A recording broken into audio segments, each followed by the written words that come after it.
дәмді рулет жасаймыз. 2 ыдыс аламыз, біреуіне жұмыртқаның ағын, біреуіне сарысын ажыратып салып аламыз.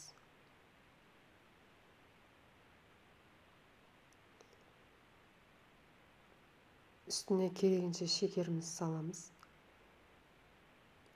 Ақуызды енді миксердің көмегімен осылай көпіргенше миксерлеп аламыз.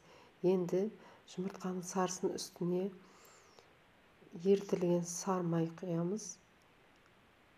Сүт құямыз, үй температурасында тұрған миксерлеп аламыз. Онда ұнымызға қопсытқышымызды салып,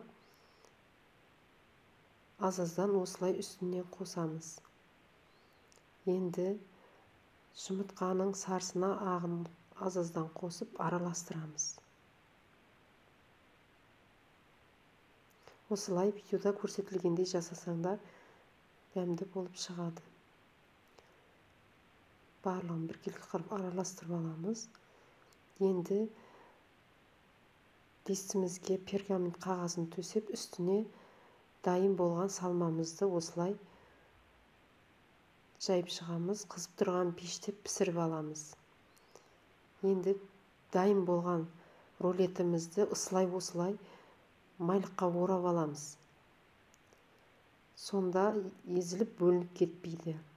Орап қоямыз. Енді салмасын дайындаймыз. Кремін. Сметанаға шекерімізді араластырамыз. Вареный сгущенкамен де жасауға болады. Мен сметанамен жасадым. Енді дайын болған рулетіміздің үстіне кремімізді жағып, жақсылап бір тегіс қылып жағып аламыз. Үстінен посыпка себеміз.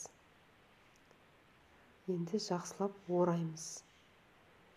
Рулетіміз дайын болды. Үстіне Қазақстан шоколадын ерітіп жағып, осылай посыпка себеміз.